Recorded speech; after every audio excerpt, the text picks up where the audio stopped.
Alright, can you guys hear me? It says it's working on my end. It wasn't working before. Should be working now.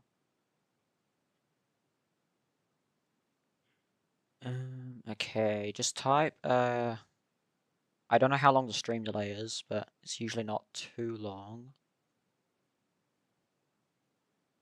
Perfect, cool. Welcome everyone. Let me just post that I'm live real quick. I think, yep, that's on the right scene, cool. Okay. Let's see. Perfect. Is it too loud or too quiet? Let me know while I repost this so people can join.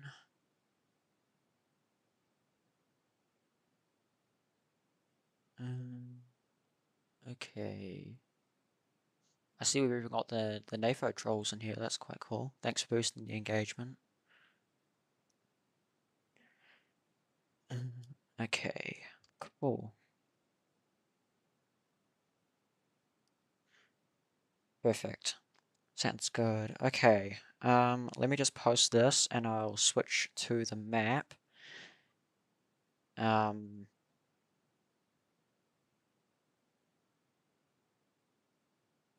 That's weird. Yeah, because I had that. Is your volume's nearly maxed? Yeah, I had that on when I did a couple of videos last year. Let me just I'll turn it up a little bit. That should be good. Okay, is that better?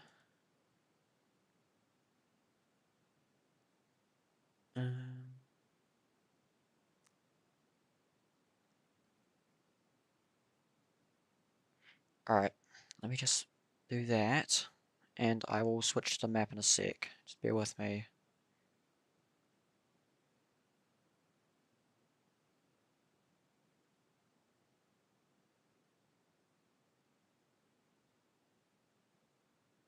All right. I don't know what something wrong with my copy paste thingy for the links. Bear with me.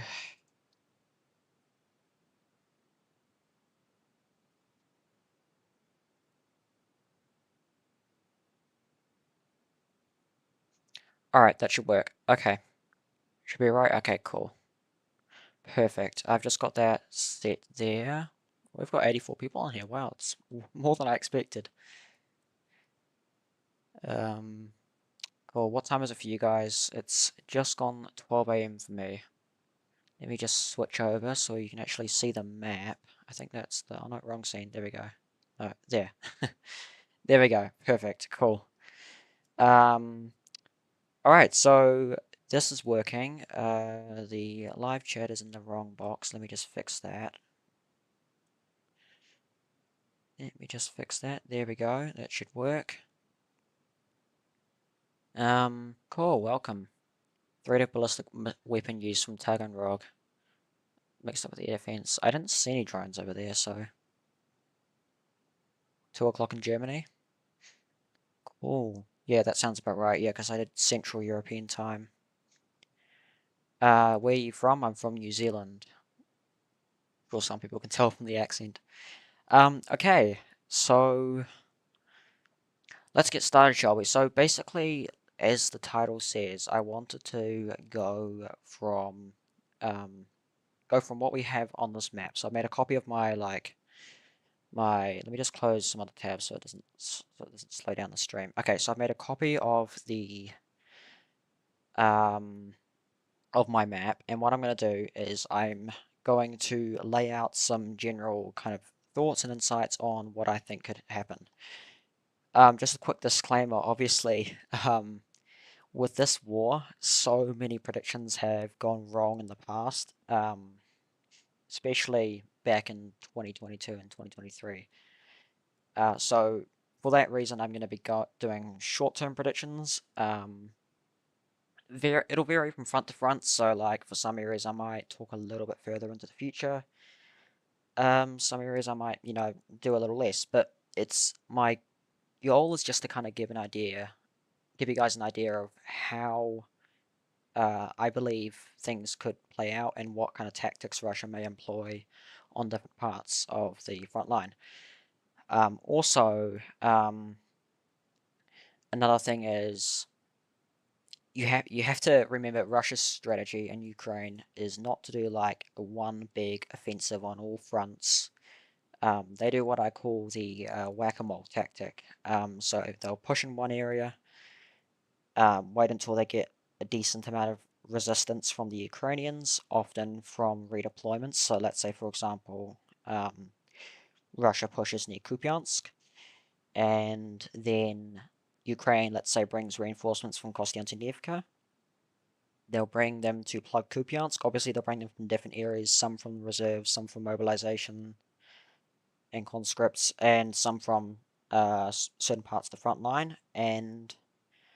But Russia will generally push where there has been withdrawals from, or where um, like an area which was already weakened, and or both. So we can't really accurately predict what front line will be prioritized the most, but we can get a decent idea on how each front could play out individually, if that kind of makes sense. 206 in Barcelona. Is it the same time in Barcelona as it is in Germany? I did not know that. Cool. Can you bring us up to speed on what's happening for those that are not aware of the realities of the Russian offensive? I believe that kind of answered your question, what I just said then. Okay, let's get started. So, oh, New Zealand. So let's start off with the I guess Chernihiv. Actually, no, I'll do Sumy first. So what I'm going to do is I'm going to go Sumy, Kharkiv, go down the front line like this. I might go back and forth a little bit to like cross, like not cross reference, but kind of compare. And then I go to the less significant fronts like Kherson and the northern area. I won't talk about Belarus because I mean realistically I don't think anything's going to happen with that. So let's start off with like the Tetkino area.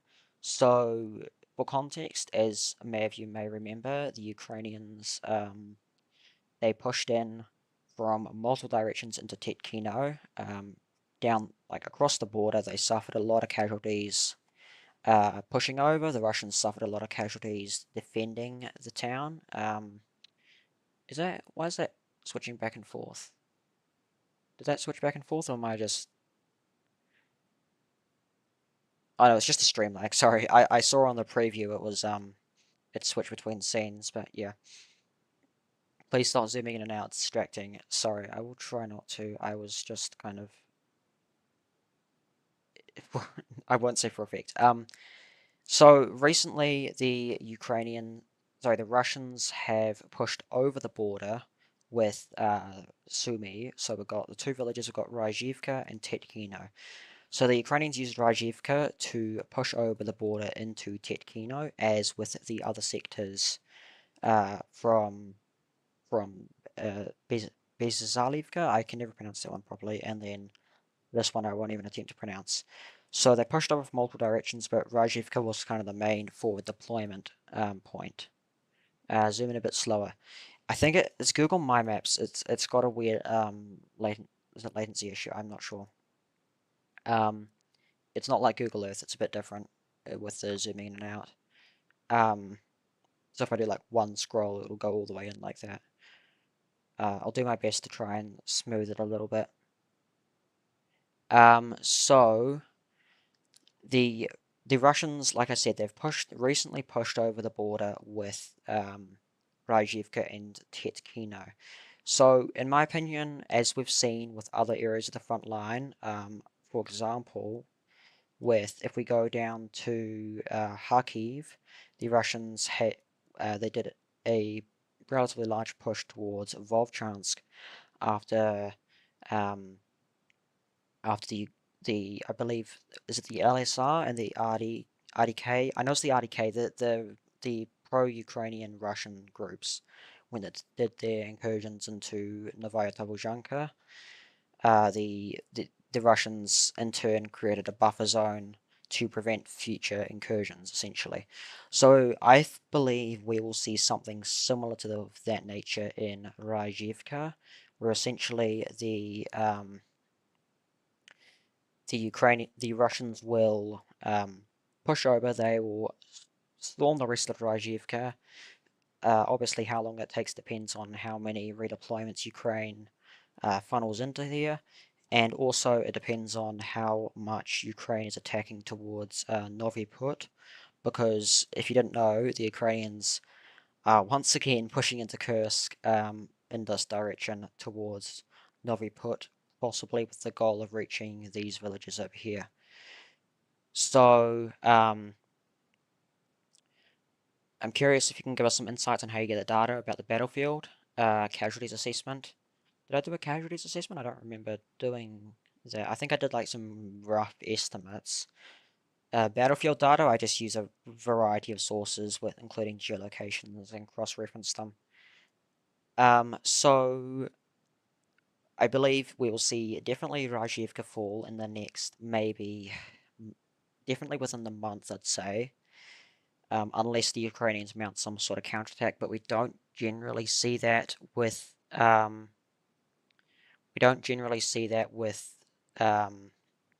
when the Russians have just pushed over the border. Generally, it's once they've established like a solid presence, like for example something like this, that will see some Ukrainian counterattacks. Often that's because just the Ukrainians, they obviously you need time, quite a bit of time and preparation to actually move reinforcements, especially when you've got such a large area. Takes a long time, and it's a very complex process. So it's not going to be a like a quick thing. So obviously that depends on how much the Ukrainians can hold them off and how long it takes for the Russians to actually push in. So now let's talk about the rest of Kursk. So with this section here, um, it's there's differing reports on who controls it. I've got it still under Ukrainian control just because there has been no geolocations here for a while, and that there are some fortified areas in those tree lines which I don't think the Russians would have taken yet. I could be completely wrong on that. It's just a lack of info. Would you say that Russia is advancing rapidly? I mean, for a war of attrition, I'd say they're advancing relatively rapidly in some areas, but like overall, I wouldn't say so, no. Um, so yeah, so we'll definitely see these areas kind of come under Russian control, and that's the wrong color. We'll see these areas, and I do believe we'll see some sort of similar thing um, to what we see from the Sujansky direction, where the Russians pushed over towards Yunikivka and Hotin, these two villages here, and then towards Korchakivka, where they basically move towards a chain of villages. This area up here in the Belopilya direction, so there's two main cities here. We've got Vorozhba and Belopilya. Obviously, it's a lot different. We've got a river which bisects this area, runs along like this. So, in one way, this is helpful for the Russians because when they're advancing if they were to advance to the highway, which I personally don't think they'll do, um, they won't have to worry too much about their this flank um, right here, as it's what I like to call anchored against the river. They'll have to concentrate a lot more on the area to the east. So personally, I might it as a grey zone.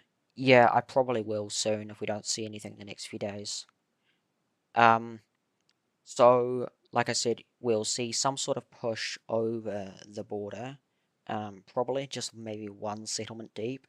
to prevent future attacks, and then probably, depending on Noviput, because Noviput's interesting, the Ukrainians have been pushing here over and over and over again for quite some time, and they're just wasting so many resources which could be used in other areas of the front line.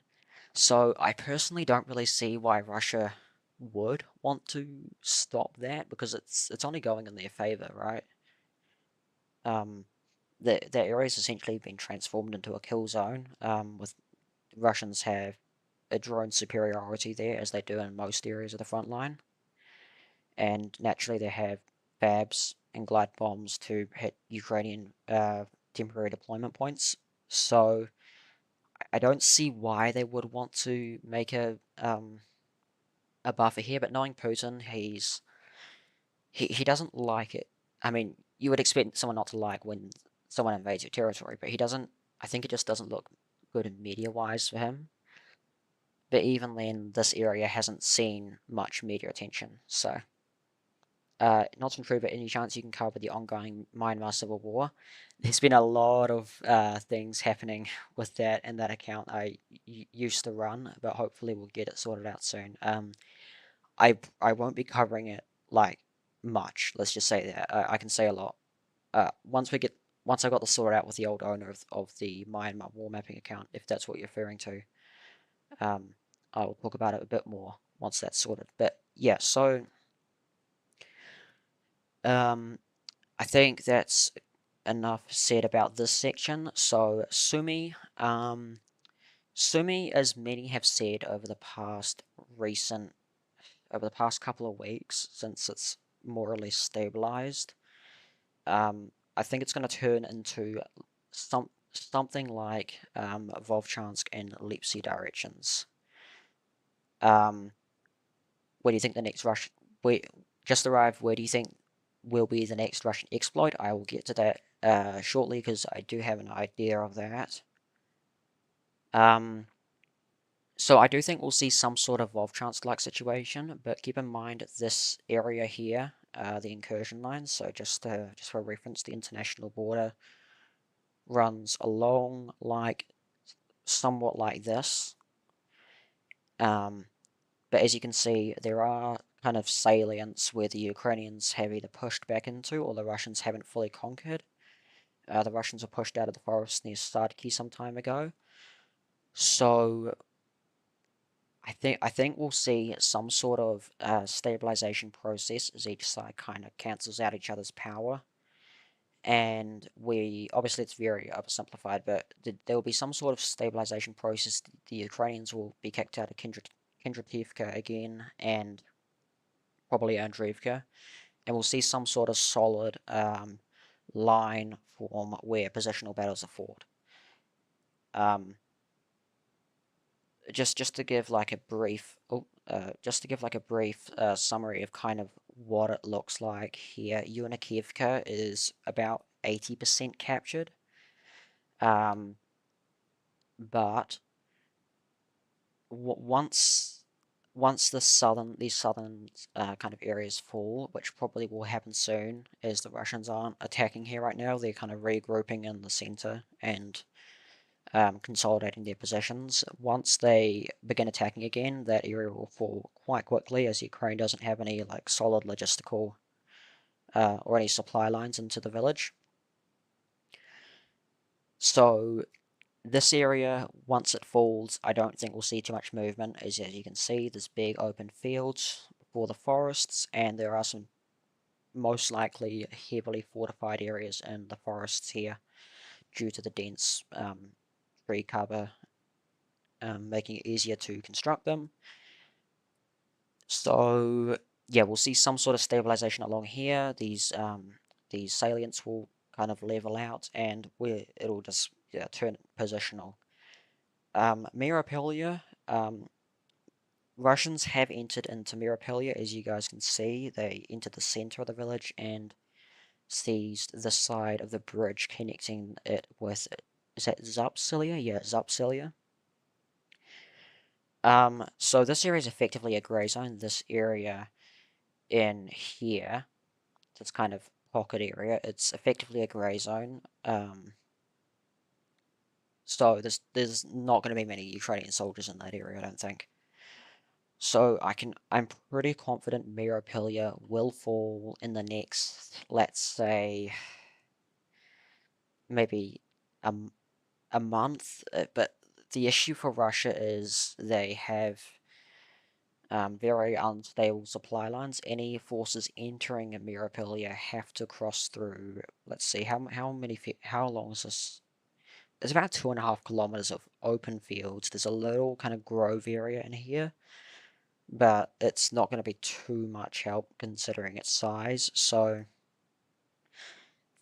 they're going they're going to struggle to get reinforcements in here, especially if Ukraine can concentrate enough drone operators to the rear. So I do think we'll see the village fall, but it will probably fall with quite a fight, just for that reason. Once Russia takes Unikivka, the line will be pushed out into the fields. Ukraine will hold from Marine and is it Kropivshchina? Shina? I can never pronounce the SHCH one. I always forget that. While Russia holds from Unikivka. Yeah, I agree. I think these tree lines will be lightly manned by Ukraine. I mean, they don't really have the manpower to hold large areas. That it's largely held with drones now. So, Belgorod, Russians already pushed over here to Marine, another Marine, and I think it's possible they'll create some sort of small incursion into Prohori and maybe Tulia, just to defend the Grafovka to Demidovka line where the Ukrainians have previously pushed into. They don't have to worry too much about this area to the north near Popovka because of the presence of these reservoirs and gullies, which, as we saw in April to May, I believe, it really hampered Ukraine's offensive efforts moving to and through Popovka. Let's move a little bit further south. So I'm not going to talk about this area here just because it's so unpredictable where Russia will move. The only real way we can know is if we see or hear about like large troop deployments in like Western Belgorod Oblast. Um, Same with this area down here. It's really difficult to say, and basically impossible to predict. But like I said, Russia is when they do these cross-border incursions, they are not aiming, well, at least most of them, they're not aiming to conquer territory. As I said with the Volchansk over a year ago, and not many people believe me. Um, Volchansk was not to gain territory.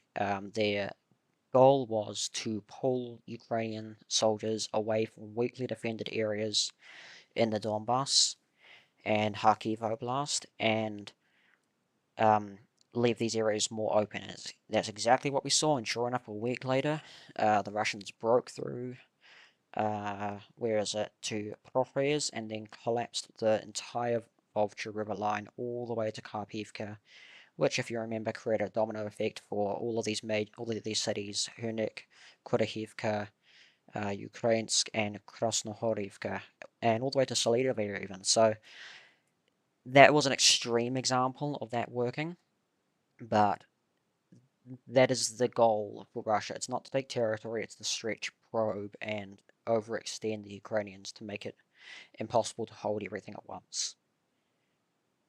What's your assessment for Ukraine's current defensive strategy in the east? Is it sustainable against current pressure? So Ukraine's current strategy in the east, it depends on what section of the east you're looking at.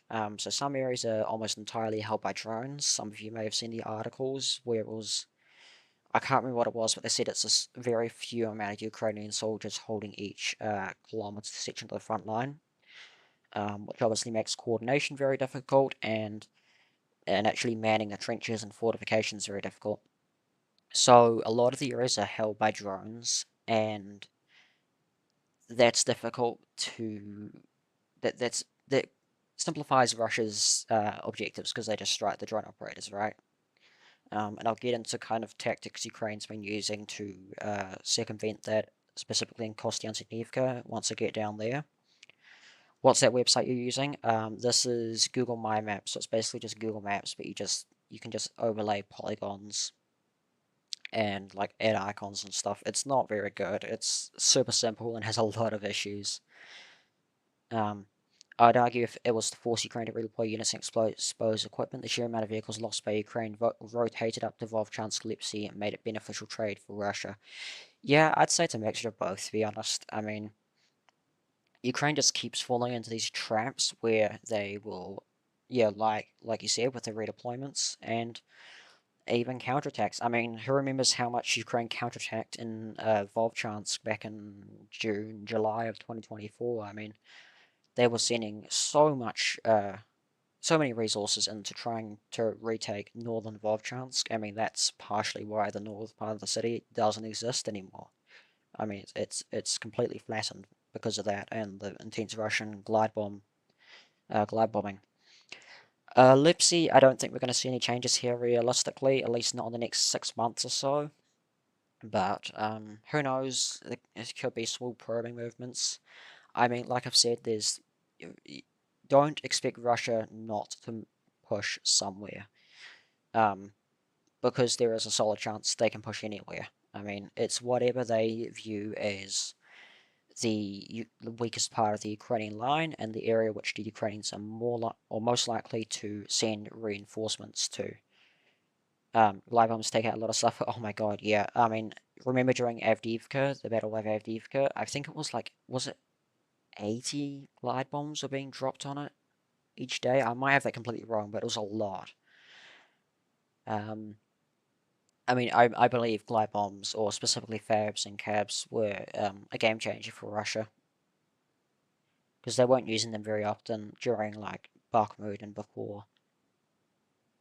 Okay, so yeah, so Volchansk, many of you may have seen this, but the Russians did establish a relatively solid bridgehead on the southern bank of the Volcha River, connecting western Volchansk to the forest, this large forest area, which extends very far south. And this, once again, just stretches the Ukrainian line even more than it already was. And it threatens their position in southern Volchansk, obviously. So there's fierce fighting going on for the factory. I believe it's the Volchansky oil extraction factory. And we haven't heard much from here in the last couple of days, but don't have a big opinion to add here. But thanks for the coverage. You and Volgila are the best. Thank you, I appreciate that. Yeah, Volgila does good work on missiles too. Um, so I I don't think Volchansk is going to fall anytime soon, but I do want to make like a generalized assessment on this area. I'm going to make a post on it, but I'll kind of outline my kind of opinion here. So, as many of you may have seen, this section specifically, like this. Let me outline this. This whole area from let's just say this up here because there's kind of two parts. There's an area down here as well, but this upper area from kind of Kupiansk through to Volchansk is very difficult to defend. I know some other people have said this, and it's been pretty obvious for a while, especially since Russia crossed the Oskil and established a very solid foothold, that the Russians are going to try at some point to possibly collapse this section. So that would also give a lot more significance to Volchansk, because if they can pressure the river here, there are reports that they entered this village here. I forgot the name, but the village right up here. And naturally, as you've seen, they pushed from Milove towards Katynje, and they crossed the Oskil River. So let me just show you what the rivers look like. I think is that showing that? Yeah, it's not cutting off on stream. There we go.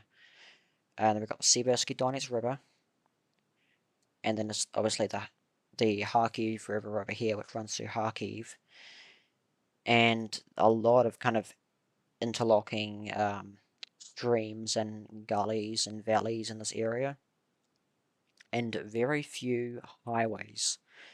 So we've got the highway. I think, yeah, so we realistically only got two highways, and they both converge at two main towns, one of them being Veliki Burluk. So effectively, Ukraine's supplies into this area have been bottlenecked into this small section here. And further back, they've been bottlenecked over bridges such as Chuhiv, and further ones, I believe, let me just get rid of these. Izium, I believe, yeah, Izium, and then Balaklia. So all of the supplies going to this area are going over bridges, and I think that's pretty. Can you not see my cursor? Oh, wait, has it been? Don't tell me that's not been showing the whole time. Hold on. You can now? Wait, is that not? Is that just me? Was it showing before, or am I just? Hold on. Let me just check this, because that's weird. Hold on one sec. Disappears from time to time. That's weird. It might just be the software being buggy. Uh, hold on. Let me just check the topographic map scene. Is it gonna? What are you looking for? The little pen icon thingy. Has it not been showing the whole time? I've been outlining things in like highlighter. We haven't been seeing. Oh my gosh. Yeah, I tested it before it was working. That's super weird. Um, well, that's brilliant. Let me just check because I have the. Just bear with me for a sec. Um,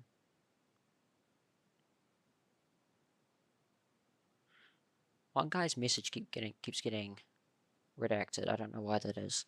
Hold on. Give me a sec. So, color source, no.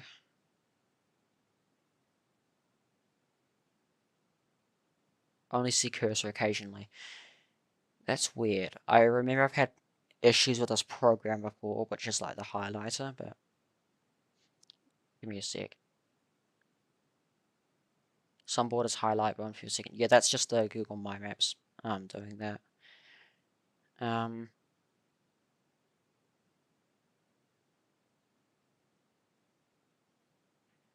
yeah, so it's not working on this window either. Let me just see.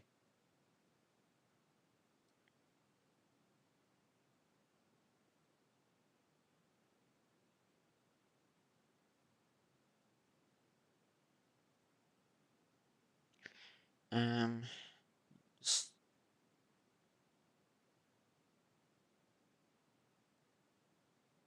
no, that's not going to work. Okay, I will just have to do without it because I don't really feel like trying to fix that on the stream. Um, no cursor. Yeah, I think it's just a program. It's been buggy before. It's really annoying. I'll do? I'll have to compromise and I'll use uh this thing, the the line tool. What I was saying was we've got the river here, right? So we've got the what do you call it? The Siversky Donets River, which runs down like this. Only opens for me. It opens only add. I don't know what you mean by that. So we've got the Siversky Donets River. Let's give that an idea, you guys an idea of what that looks like. And then we've got the Oskil River, which runs down like this, roughly like that. So as you can see, what I'm trying to highlight is that this whole area in here is essentially a bridgehead. So the Ukrainians have to push across from the bridges, as I was saying, the bridges here, here, and here, which creates a bottleneck in itself. But to get to this northern section closer to the international border, yeah, I think it's because of the program. I think it's because I put it to a different window. So if you get to the border here, the areas close to the border, essentially all the logistics, all supplies flow through Veliki, Burluk, and this other town here. So it creates a bottleneck which the Russians can target and knows exactly where all supplies are going. And because it's essentially squashed between these two rivers, which with not many highways, not many settlements to deploy troops to, it just complicates everything so much more for the Ukrainians. I mean, it's why we saw that push over the Oskil River happen with much more ease, in part due to the proximity to the border and the fact that the Russians already controlled this area up here. And also why we saw them push to Milovi, and there's actually a river here, the Kozinka River, which they had to cross. Are you a NAFO member? No, I am not a NAFO member. Thank God. Me and NAFO don't have the best history, let's just say that. Perpendicular to the Oskil and Siversky Donetsk. There's another Veliki Burluk, which is another very... Oh, also the Veliki Burluk. Is it like a river? Is there a Veliki Burluk river, or... Because I do not remember seeing that. Oh, yeah, there is. I did not know that. Okay. That's good to know. So what they're doing here, in my opinion, is they are extending the Ukrainians in an area where they can't afford to be overextended. And the more they extend, the easier it is to push, and the easier it is to push in other sections too. So, I mean, depending on how much the Ukrainians send here, and how much the Russians choose to push here, and what other fronts they choose to push on, because obviously they can't push everywhere at once, they don't have the capabilities to do that, we could see some major progress here. I believe we'll see the Milovia to Kupiansk front kind of link up along the border, and I think we'll see more incursions over the border, and further pushes at Vovchansk just to further stretch those limited Ukrainian resources. Alright, let's move further south. I kind of already covered Milovia, so let's go to Kupiansk. So, Kupiansk, as you may know, it's sort of like a less extreme version of Siversk. So, how do I put this? So, think about Siversk, how it was super difficult to advance in specific areas because of how long the front line's been stuck in one area. The Ukrainians have had much more time to dig in the Siversk area. Same with Kupiansk, because, I mean, I think some of you remember Sinkievka. They still don't fully control it. I mean, there's some areas of the front which are, some people say are cursed. But Kupiansk is one of those areas where it's been really difficult to... let me just get rid of these lines real quick. There we go. There's been some areas of the front line, like Kupiansk, which have been super difficult to push on. And I think we'll continue to see somewhat of a trend with that in Kupiansk, especially once the Ukrainians withdraw from this northern Oskil bridgehead, so east of the Oskil River. They aren't doing that right now. They have solid defenses right from Petropavlivka. They did lose Stepov and Vasilka a while back, which does complicate that a lot. But they do still have solidified defenses along the railway line, which runs along here, and to the north up and near Petropavlivka too. So I think it will be a while before they withdraw here. Some people were saying quite soon, but I think it will be a while. But once they do, it will really help their situation in Kupiansk, I believe, if they can successfully hold that river line, which, come to think of it, they might not be able to. But, I mean, it all comes down to where Russia commits and how much they choose to commit to. But yeah, as for Kupiansk itself, the Russians did push into Moskovka, and DRGs got as far as Sobolevka, but they weren't able to consolidate and they were pushed out. Kupiansk will probably be flanked like with a lot of other settlements, there'll be a push out, and then using that kind of um, I don't know how to put it. That using their wedge that they've established, they push south from there for this case. So for Kupiansk, it looks like they have two highways, but this highway to the south runs right down to Sinkovia, which is right on the front lines and very difficult to use. So the Russians will probably realistically they'll probably just cut the road at Sobolevka and just take Kupiansk into a cauldron, force Ukrainian withdrawal at the last minute, like we see with a lot of other areas, and then everyone will forget about it, and the Russians will just consolidate and probably not do too much there for a while after. But Kupiansk will definitely fall, probably not before the end of the year, but I'd say early next year. But like I said, it depends on other areas of the front line. Further south, Ukrainians have been pushing from Sinkovia and Zarizovia. They established a bridgehead east of the Oskol River in Kryakivka, and they almost fully recaptured Zarizovia.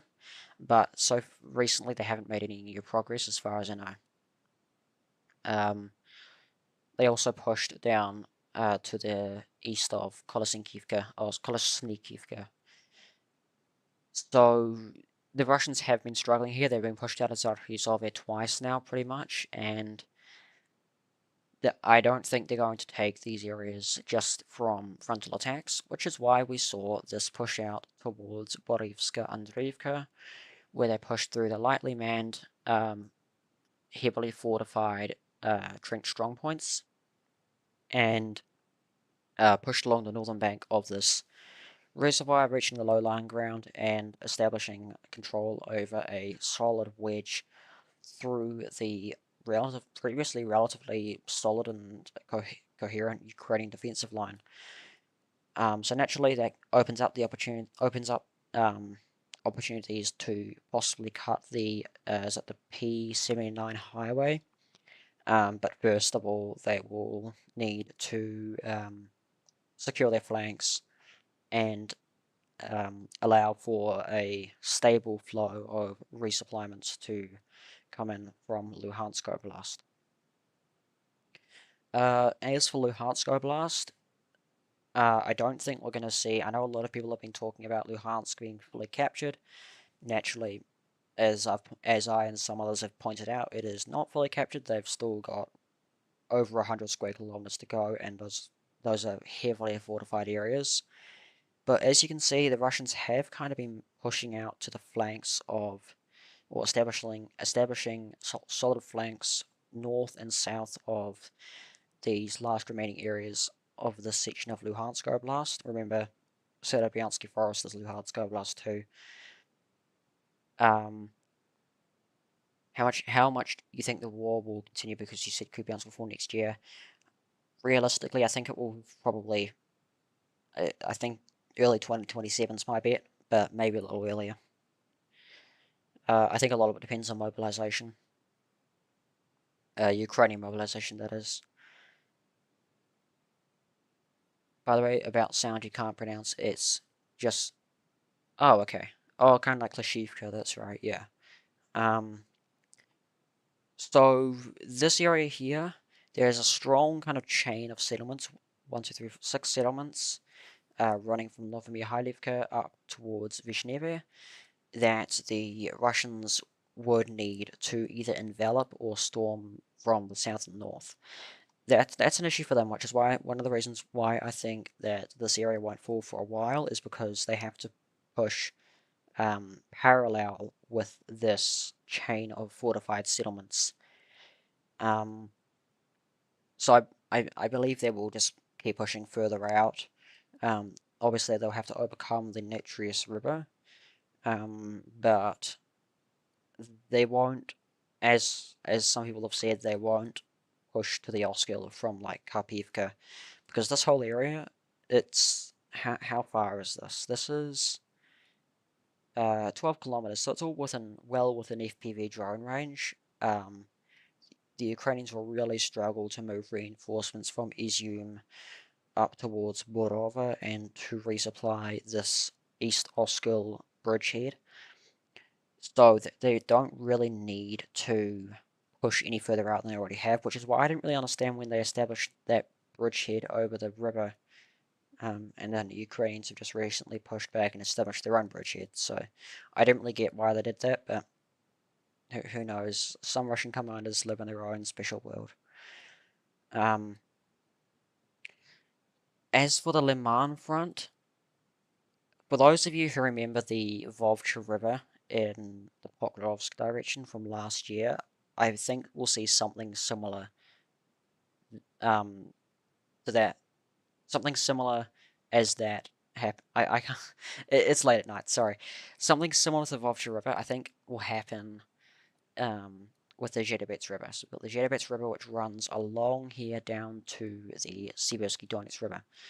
So the Russians will probably push down towards Liman, um, essentially just overcoming this natural obstacle and enveloping Polskia from the rear, because the Russians have had a lot of issues with taking Polskia.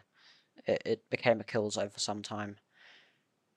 They need to take Kharkivka to push the front line back a bit. Drones based in Kharkivka can reach Lozova and Leoskil, but not if Ukraine is right next to Lozova. Lozova, where is Lozova? I always forget where that is.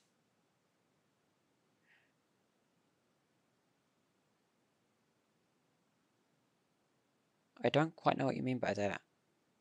They need to take Kharkivka to push the front line a bit back a bit. Oh, Ukraine needs to take back Kharkivka. I see. I thought you were saying Russia. Um, so yeah, we'll see some sort of push south to envelop the twin settlements of Zarechny and Tvorskia. Because like I said, they're very difficult. They're basically impossible to take without sustaining heavy casualties um, by storming head on. And then that in turn will obviously get to the rear of the Serbiansky Forest, which is a massive Ukrainian stronghold. When people say there are no cities left in Luhansk Oblast, the Serbiansky Forest may as well be its own city of um, trenches. Did you hear about some new weapon used earlier today in Sumy targeting Shostka? You said it was a regular fab, but Russian channel said it was an experimental missile. That was a Grom E1 hybrid missile, so it's essentially a cross between a drone and a missile or a cruise missile. Um, it's not a new weapon. It was I believe it entered use in 2023. Well, the first recorded case was in 2023, and then They've used it on Kryvyi and the Dnipro a couple times now. Actually, they've used it twice in Kryvyi. Um, back down here. Yeah, so this area heavily fortified. You can't take it head on. Um, so they will need to get down towards Yampil and reach the Siversky Donetsk River from that direction. Siversk. So Serebryanka is still the same as it has been for a while now, or at least a week or two. It says not Grom. I'll find the info for you if you're interested. Not Grom. That's weird. It looks like the same speed as a Grom. Okay. Yeah. Send it in my Telegram or DM me. So yeah, Serebryanka, they will need to take to actually get to Siversk. Because the western side of the village, unlike the eastern side of the village, is still usable for positions without being decimated by drones. Ukrainians pushed back towards Beta-Horivka a while ago, but they will need to take to eliminate this salient and push out along the heights to actually threaten Siversk from the northeast. So a lot of people say that they're going to take Siversk from the flanks. I don't see that happening.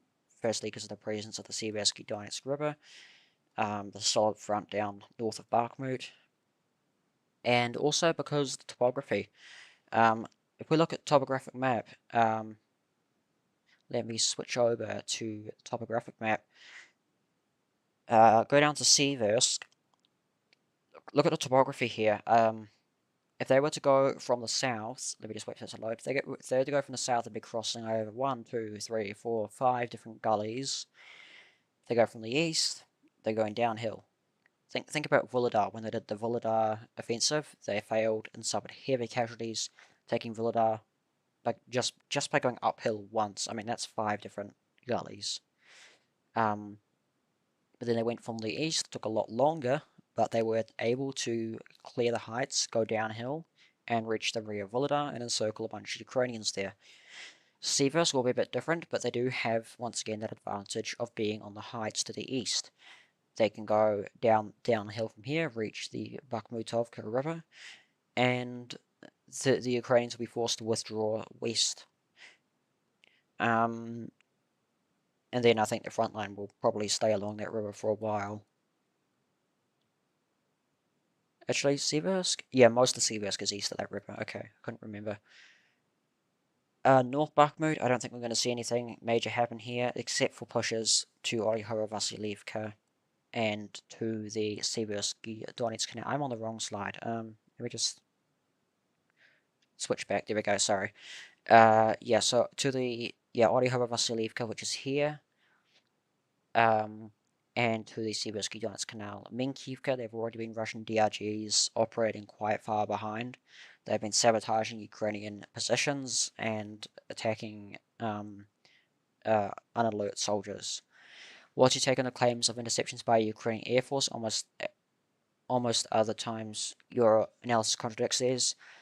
The videos contradict theirs too. I mean, many times, even with the videos of the launches, contradicts how many they claim were launched, and then the videos of the impacts contradict how many they claim were intercepted. One of the reasons why they choose to censor videos. Yeah, I mean, they basically always fabricate them. Basically always. They always fabricate their claims on those. It just makes them look better. Seversky Donetsk Canal. This directly influences Chasiv Yar. Chasiv Yar will be. It's very kind of. It's foggy in this part of Chasiv Yar. It's difficult to kind of determine what it actually looks like, but I kind of worked it out to look something like this. We haven't heard much from Mykolaievka lately. There was a claim that they captured the whole settlement. That turned out not to be true. But I do think that we'll see some more canal crossings, as it's very thin canal and it's largely dried up anyway. So the UAE MOD and interception claims get contradicted by their own air warning channels. Yeah, exactly. Are you going to save the stream? Yes, I will upload the VOD to this channel that you're watching it on, probably tomorrow. Okay, so yeah, Chasiv Yar. They will take Chasiv Yar. Don't worry, it won't be too much longer. The Ukrainians maintain positions in the Shevchenko district and in these 2 southern districts here. I always forget the name of them. But they will take it soon, I do believe, probably in the next couple months. Stupoki was recently taken again, and as I've outlined many times before, the Russians have been carrying out a campaign of destroying Ukrainian FPV drone positions and including, quadcopters, hexacopters, octocopters, all the different types of UAVs. And they've also been destroying Ukrainian mortar launch points. Now, to take Stupoki, now that they've taken Stupoki, Protechne is already and has been under a heavy bombardment from glide bombs, artillery, aviation, drones, mortars, basically everything you can think of. And it's been so kind of bombed out now. It's very difficult to hold positions there. So I think we may see a similar situation there to Hryhorivka and Serebryanka in the Sibersk direction, where neither side holds like a solid presence there. Okay. Also north of Protectionay is a large fortified area. I believe you can see on Google. Yeah, you can see on Google Maps.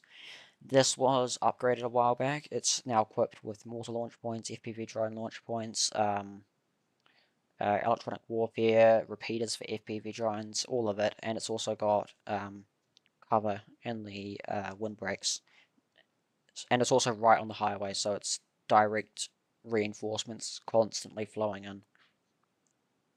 Now, as I was saying about the Ukraine countering, Ukraine countering Russian strikes on FPV drone operators and control points. As I was saying before, in Kostyantynivka, what Ukraine's been doing lately is they they operate their drones from this private sector, these private sectors, so not the high-rise buildings, but largely the. I'm sure they are in the high-rise buildings too, but largely the private sector. Now, most civilians have evacuated Kostyantynivka, but some still remain, obviously, as with basically almost all settlements in Ukraine. But they operate out of the houses presumably not used by civilians, and they constantly switch their location, making detecting and then subsequently striking those positions much more difficult for Russia. But also FPV drones, they take literally like a few minutes to fly from Kostyantynivka to like Russian-controlled Chasiv Yarost, Pocky. Further south, it's been a lot more quiet lately. Some are saying Russians are pushed out of Beta Hora. That's not been confirmed, but they are. There is still heavy fighting going on here. Positional warfare. Russians are attacking. They get repelled mostly in this area here. But further down here, they have been pushing out along the railway line. So for the sector overall, how I see it's going to play out is we will see this salient get eliminated only once the Russians reach Alexandro Shultine. They reach the river. I can't remember the name of the river, but they reach the river, and basically, because like I said before, with the heights, the Russians will always follow the tactical heights. So if they advance downhill, naturally they have an advantage. If they advance over the gullies and over the rivers uphill, they have a disadvantage. So expect this area to kind of fall how the topography lays out.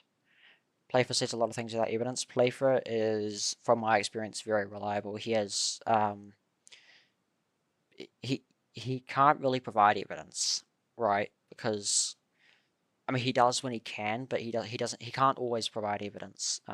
As with a lot of people with insider info. Um, but Playfair has been confirmed to be legitimate on that regard, and I've also known him for over a year before he got bigger on Twitter. So I can confirm most of the stuff he says is very much true. Um, and it also gets corroborated with geolocations, like right after too. So yeah, so this area just follows the heights basically. Touretsk is a lot more complicated though. I won't talk too much about Touretsk because it's one of those areas which is impossible to predict. Um, you may remember the Touretsk incursions, but the city hasn't fully fallen yet. This area here is still largely in the grey zone, but this area is so difficult to predict at this point. If I had to give my best guess, I think this area is almost done, almost wrapped up. Um, the only thing that would worry the Russians would be their lack of progress, like towards the large reservoir. But it's this area, the Ukrainians, even with their lack of logistics and supply lines, they have been putting up a lot of resistance, and this is one of those areas which I think is being held largely by drones. We don't know. We do know in Yablunivka over here, there's very few Ukrainian soldiers left. So I think the section here is largely being held by drones, in my opinion. Yeah, Srebrenica should fall relatively soon. They'll presumably take it once Toretsk falls, and I think once these areas fall, realistically, I think we'll just see this whole area kind of fall back along the river and the reservoir and along these gullies along here from Protechne to Ivanopilia, and the battles with Kostiantynivka will probably begin once the flanks are developed further. Do you think Odessa will be a big target by the Russians for like ground operations? No, they have no reason to. Um, well, they have a reason to, but it wouldn't be like a realistic objective for them. Alexandra Helinovi, um, same as this area, held by drones largely. If the Russians are able to get to Stepanivka and beyond, they have solid logistics here. They have basically everything they need. It's just they don't have enough drones, which is the issue for them. So, if they can develop a flank around Kostiantynivka, a western flank, then this whole area down here with Alexandra Helinovi up to Betterstock will fall back, I guess, to Betterstock. All right, now we're getting to the more interesting areas. So the Pokrovsk Mirnograd agglomeration. Um, Before I get to that, let's talk about the area. I guess you could. I don't really know what you could call this. Druzhkivka direction, or the. I guess you could call it the. I kind of just split it in half. Like this is Kostiantynivka, this is Pokrovsk northeastern flank, but um, this area, I don't think we're going to see much movement for a while. The Russians are already relatively overextended here. Well, not overextended, but relatively extended in general. Um, they need a lot of men to control this area, and they're largely focused on attacks to Rodinsk. Um, so yeah, I don't think we'll see too much movement here. Probably a salient will form around, probably around this area here, to Sofivka, and but obviously to do that they'll have to establish a much more solidified bridgehead west of the is this the Kaziny Torets River? Yeah, Kaziny Torets River. Do you think if Russia captures Shahovia it'll balloon out towards all directions? Not in all directions, because that's not really how Russia operates, but Shahovia is this one here, so Shahovia, which side of the river is this? It's the western side, so if they take Shahovia, let's say from this direction, from the south, like from the western side of the river, so not actually crossing over and capturing it, then they will. I guess I'm not too sure because on one hand you got Dobrobilia over here, which they could push towards, but on the other hand they may want to secure a future salient here. So I'm not too sure. We'll have to see how that plays out. How often will we be live? Not often. I don't plan on doing it very often. I just thought I would give it a go. But I will do post in advance next time I am live, if I am live in the future. So yeah, Rodinsk, the city, as I've been saying since the end of last year, is the target for Russia currently. So this is where I think we're going to see their main offensive operations. I wouldn't say centered, but one of the focal points for the next while, depending on how much resistance Ukraine puts up. So Rodinsk, they're already bypassing the Terikon, and apparently the situation's worse than it looks. We don't really know specifically what, but it is worse than it looks, apparently. So the Terikon, there's two Terikons here which the Ukrainians can use. They suffer from a major lack of manpower though, so they probably won't really be using them to their fullest extent, but nevertheless, I don't think the Russians will storm these Terikons directly. They'll probably just go around them, like they tried to do here. Yeah, so Rodinsk. For those of you who remember Novoprodivka down here, where the Russians took the city in 2 or 3 days, there's a lot of people speculating that Rodinsk could be the same. So The difference about Rodinsk is the front line looks a lot different here, the geography is a lot different, and they are directly north of Pokrovsk. So I don't think we'll see a situation like Novohradivka take place here, but we will probably see the city fall sooner rather than later, let's just put it that way. But they will probably need to take these villages up here. And obviously they have the Ukrainians have relatively strong logistics from Dobropilya to Belitsky, and there's a big chain of cities up here. But yeah, once the Rodinsk falls, I don't realistically see Minohrad and Pokrovsk holding out for much longer. They only have the supply line through Hrishny, and even that one's difficult to use because it's how far is that? That's 3-ish kilometers, and the other line here will probably be cut in the near future. South of Pokrovsk and Myrnograd, we could see pushes into these cities as this salient weakens and the Ukrainians don't have as many supplies going in. They can't effectively defend the southern areas of them as much. So I do think we'll see pushes into the cities themselves, similar to what we saw with Avdiivka. Yeah, like I said over here, they'll probably cut the E50 highway. E50 is it? Yeah, E50. Udachny is under a big threat from the west, ever since the Russians reached the railway line. The town's very heavily damaged. It's difficult to hold or maintain a permanent presence there. So I think the Ukrainians probably hold most of their soldiers and resources in the Udachny mine, which weirdly enough has not been getting hit very often. But we will probably see that happen soon as the Russians push in this area. Is it true that Russians are already entering Shupetsk? Where is that one? Northern Rodinsk? No, I don't believe so. But they could well be. I haven't checked the maps in the last few hours. Which source said that, by the way? If you know, was I haven't heard anyone say that yet. This area here, there's a big fortification here, which will need to be taken.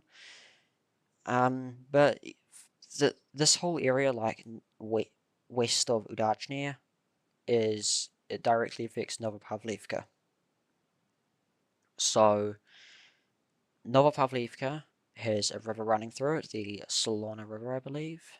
Yeah, Solona River. Military summary. Did they post the geolocation, or was it based off a claim by someone?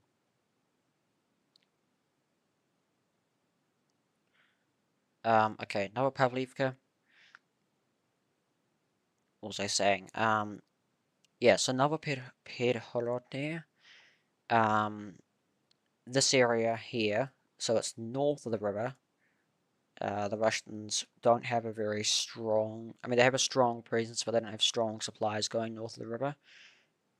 So I do think we'll see them push north to Suhevka, Hrishny area before they push outwards to the Mezhova area, which is why I've been saying Novopavlivka don't expect it to fall anytime soon, just because the Ukrainians have favourable geography in this area. But this pocket down here, this can definitely be cleared out soon. They're already almost encircled here. Hold on, just give me 1 sec. I just need to get some water. My throat is hurting.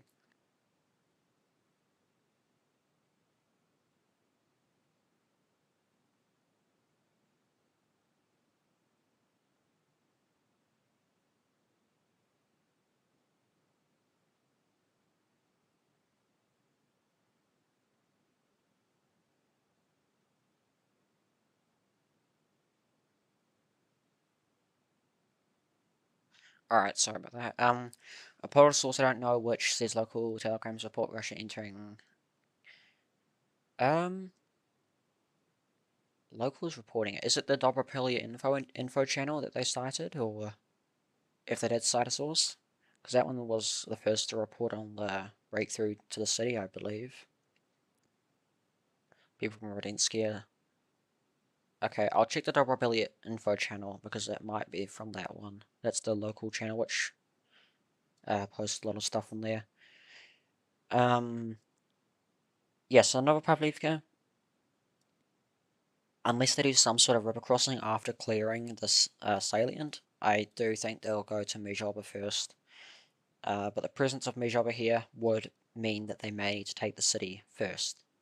Is it a city or a town? I'm not too sure. I think it's a city. This area here is very self-explanatory, very easy to predict because it's literally against the river now. This area here that's highlighted, give it 3-4 weeks before it falls. I believe I was talking to someone, I can't remember who, but Ivanivka, I don't think they'll push to there just because, like I said before, the Russians have a general strategy of pushing one area.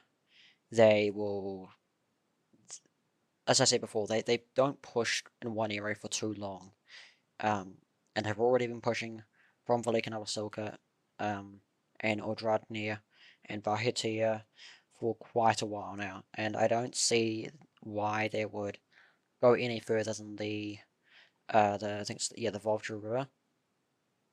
It's a natural barrier. They can anchor their front line against it, free up forces for other areas, and they don't need as many to hold it. So that would help other areas. So I think, in my opinion, this is just a guess. They'll take this area along the Volga River, and then they'll start clearing the salient. Just like one at a time, basically. Moving south, we're almost reaching the end now. I don't really think we're going to see much movement here. The Russians did push into Malivka. I don't think that'll hold personally for forever at least, but as with a lot of these areas, they are doomed to fall eventually just because of Ukraine's critical manpower issues. Virgin Andreevka Klitsovia was taken out, also the one Velika Mihalivka was hit and severely damaged, so Ukrainians have realized that the area is severely restricted. Yeah, I'm not surprised. Russians have been doing a lot more bridge bombing lately. Holy I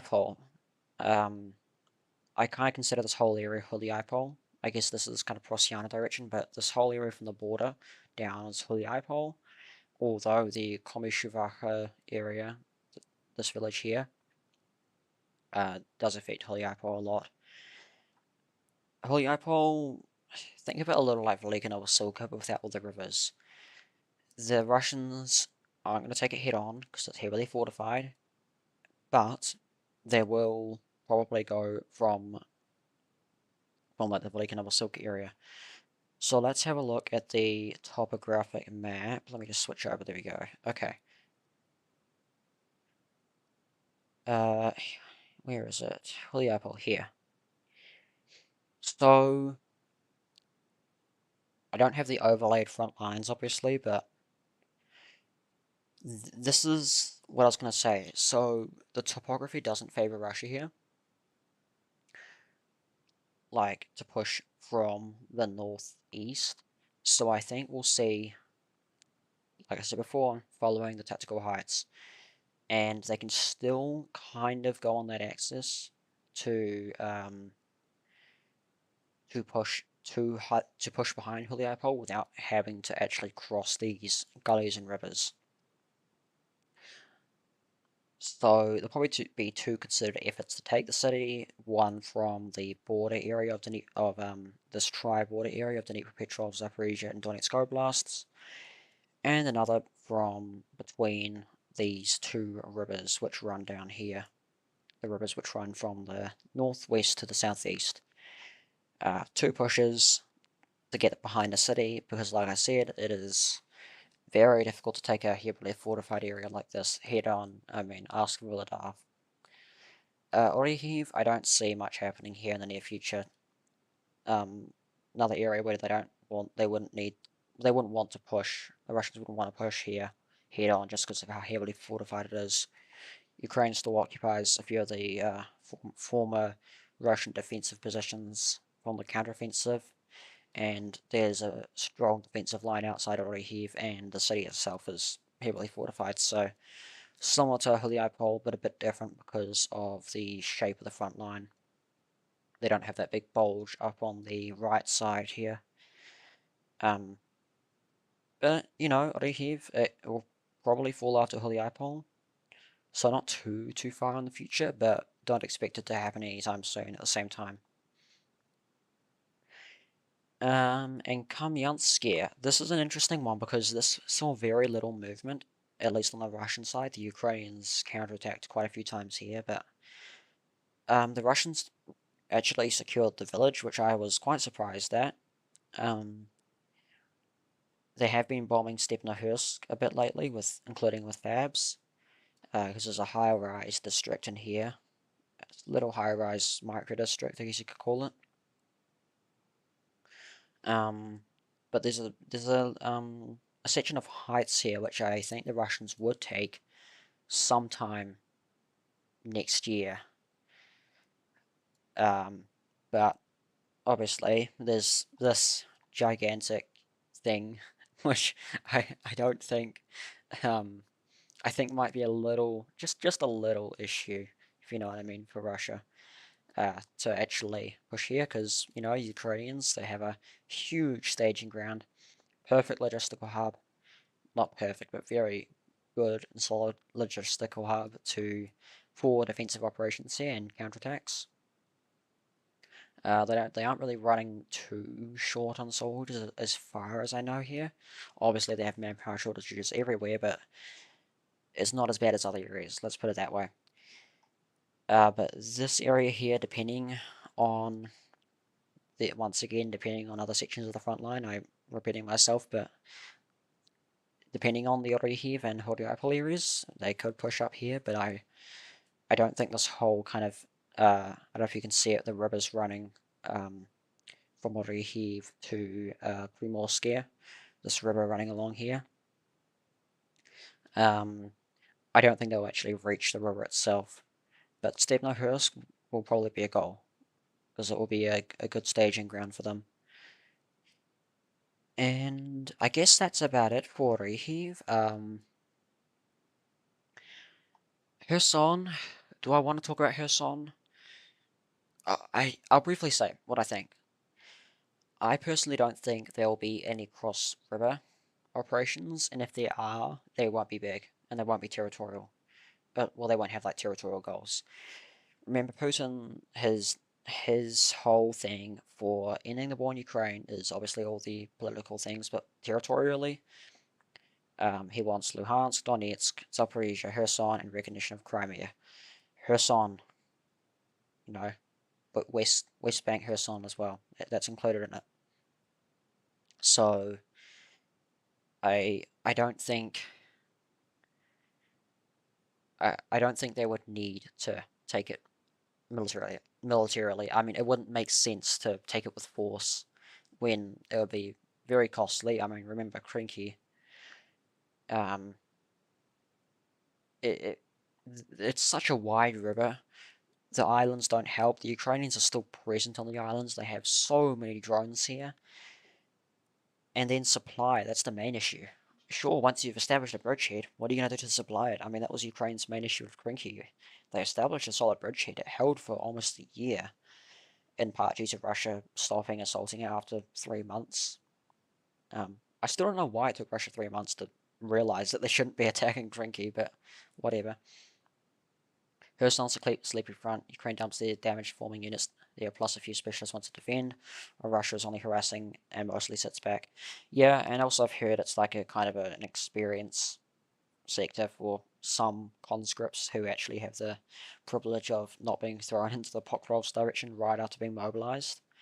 But yeah, for some areas it's like a, not training, but just like an area of gaining experience. That and like other quieter sectors, I guess you could say. Familiarizing themselves with like a battlefield area. But yeah, they aren't going to take Kherson or the rest of the Oblast militarily. Same goes for West Bank Zaporizhia Oblast, because many people forget Zaporizhia Oblast has a section west of the Dnieper River. Krinky, the worst operation in history. Yep. it sucks. Over 1,000 soldiers dead, likely more. Well, definitely more, but a lot of the Marines and the Ukrainian command knew, but they didn't care. Um, do you think EU new sanctions and long-range missile supplies Ukraine will turn the tide of the war? No, they don't have. Ukraine doesn't produce the missiles, so they wouldn't. They they won't have enough of them. They'll run out. I mean, this all depends on the political will to supply Ukraine with missiles. And even then, even if they did have 1,000 missiles, I mean, sure, it would last a while, but it's not going to change the situation on the front line. Ukraine needs manpower more than anything. Military support was not going to change the tide of the war. And I guess I kind of already talked about this area here, so I don't really need to go over it. That's pretty much the whole front line, I guess. I mean, how long have I been live? Almost an hour and a half, damn. Still got 81 people here. Wow, that's more than I expected considering we've been live for so long. Uh, if you guys have any questions, I mean, I'd be happy to answer them. Yeah, just type your questions in the live chat if you want. I'm gonna get rid of these points, and I will, yeah, I'll answer them to the best of my ability. It is almost 1:30 a.m. here, so I'll probably sleep soon, but yeah, feel free to ask your questions, and yeah.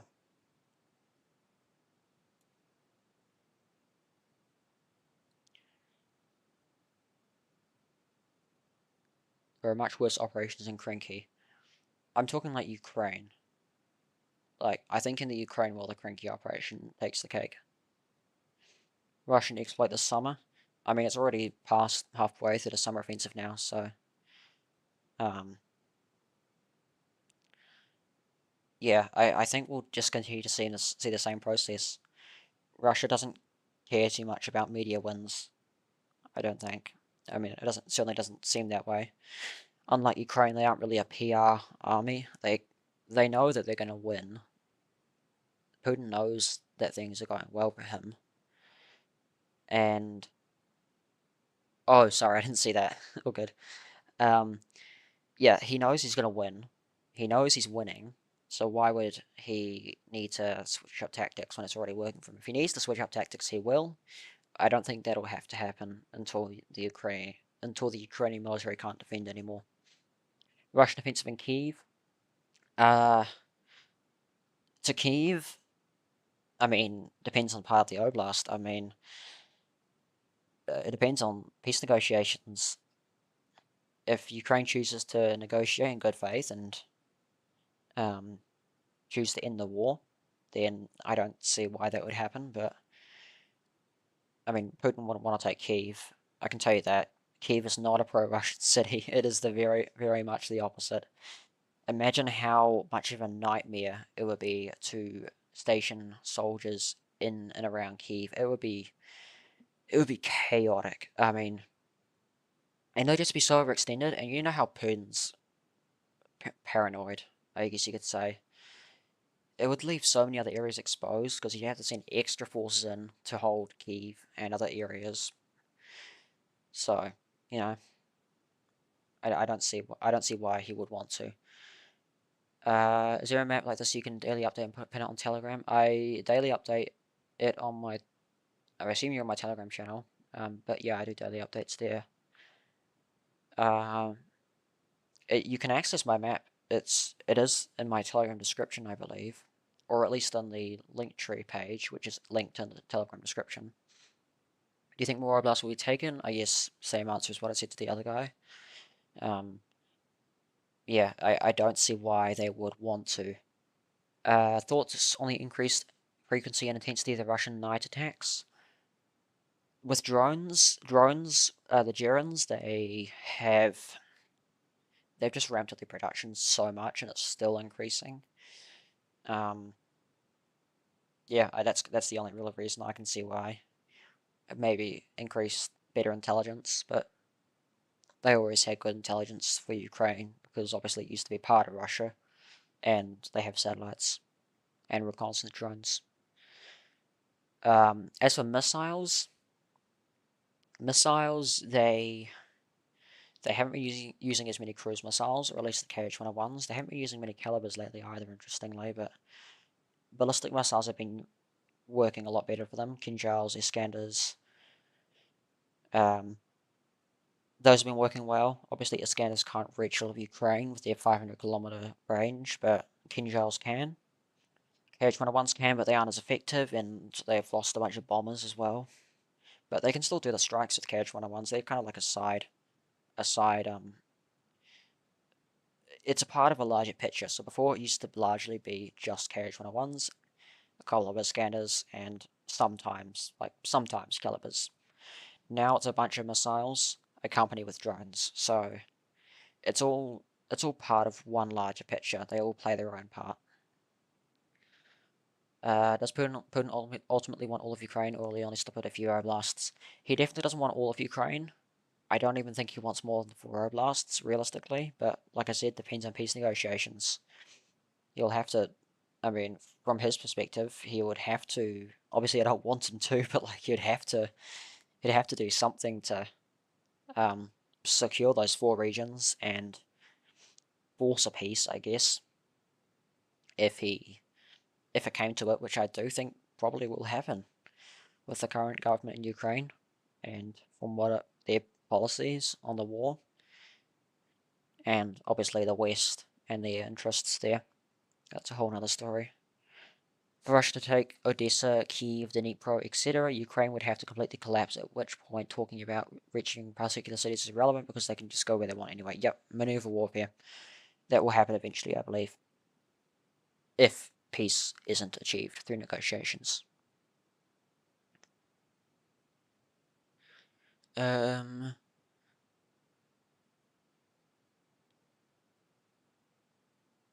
Zelensky needs to go. Peace will never happen under this dictator. The dictator thing's interesting because, like, I understand why people call him a dictator, but like, it's part of the constitution. That they kind of elections, but it's definitely not. It's definitely not a democracy right now. At the same time, I mean, it's why it's called a hybrid regime. Um, so, I mean, yeah, definitely not a democracy. It's definitely not a free country, considering you have men being dragged, beaten up, thrown into vans, and dragged to the front line after a couple of weeks training. So, it's definitely not free. That's for sure. Do you think US and EU would deploy troops to increase manpower? No, no chance. Well, at least not most countries. I could see the Baltic states or Poland, perhaps, depending on who's in power there. But the US doesn't care about Ukraine. Ukraine's not a US ally. Um, the US is only using Ukraine to bog, at least in my opinion, bog Russia down, so they can keep Russia preoccupied, so they can focus on China and other areas of the world which they view as a larger threat to dying American hegemony. Um, uh, but yeah, um, they wouldn't want to, and also it'd be terrible politically. Could you imagine a Russian fab hitting like a, a deployment point full of British soldiers and like dozens of them die? Can't hide that. And the outrage back in Britain, for example, would be enormous. They would not be able to sustain that. The West is so unaccustomed to war, unlike Eastern countries like Russia. It's why they wouldn't win a war against Russia and China. That they simply can't. Their mindset is completely different, and they have demilitarized so much since the end of the Cold War.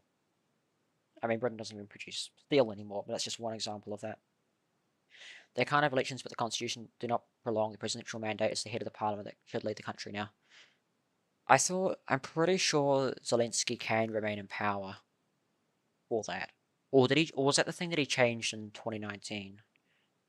I can't quite remember now. I'm pretty sure he can remain in power. When do you think we'll see big advances summer 2026? As I said earlier, it depends on Ukrainian mobilization.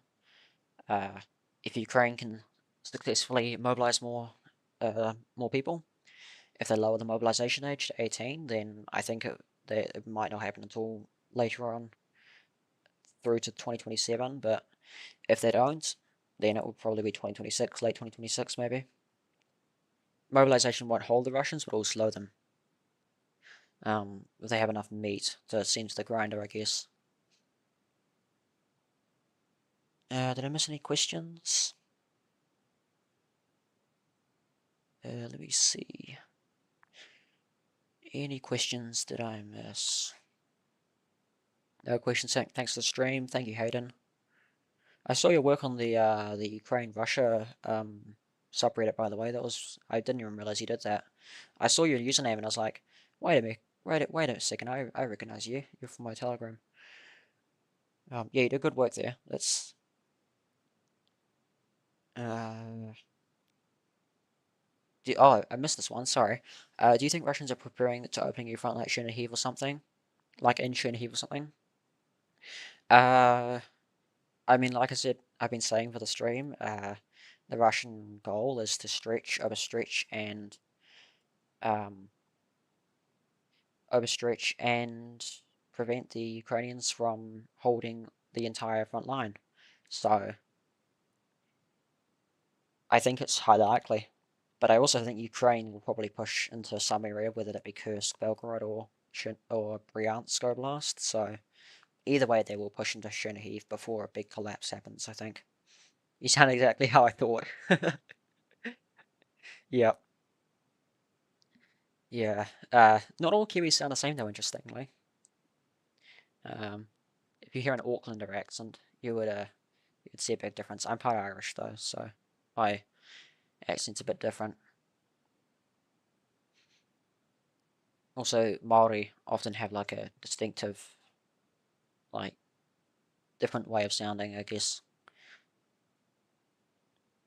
But then again, kind of all of Auckland sounds like that.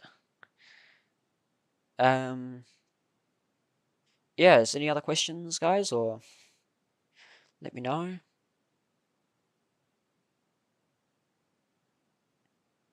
This has been fun. It's been good to actually talk instead of type because uh, I don't know if you know this channel was made in 2023 before I started a Twitter account, or before I started posting on Twitter at least. And I did like daily updates on here for you. Or I started off doing daily updates. I lost a lot of motivation, but I did a lot of updates here on like the frontline movements. They're still privated, but so they're not deleted. But uh, I got like no views on this channel, and then I switched to Twitter and Telegram, and now that's kind of helping this channel. So it's really cool to actually see people in the chat and also watching me. We're still at 60 people in here. I think it was like 120 earlier. Uh, no, it's been really cool. It's been such a cool like difference in what difference compared to what it was before. Yeah, that's me, lol. Yeah, you do a really cool job. I didn't even because I remember you've been in my channel for a while. I didn't even realize you were doing that. How do you think this war will end more plausibly? Oblast hand over to Russia by EU mediator? I think it will end in a Russian post at the Dnieper River. I don't see why Zelensky would negotiate in good faith, at least based off his current stance and statements. You think Pokrovsk will fall this year, kind of like Avdiivka? Pokrovsk, I think, is going to be like end of the year, I think. Towards the end of the year. But it could well be early next year. Why didn't NZ folk choose the laser Kiwi flag? Wish I knew. I remember that. I was like, how old would I have been then? 2016. I would have been uh 10? Yeah, I would have been 10 years old. I remember that really well. I was so pissed that that did not get voted in. We spent millions of dollars, by the way. We spent millions of dollars on the stupid flag referendum, and we just kept our same flag. Ridiculous. Absolutely ridiculous. Some of the flags there were pretty good, but Lazy Kiwi always on top. Thoughts on Trump 50 days? It's irrelevant, really. Putin doesn't care about it, and he has the upper hand. And yeah, I don't really take much Trump says seriously anyway. I just joined. What do you think regarding the 18th EU sanctions package, mainly on Russian allies, mainly BRICS members? China has got a lot of them.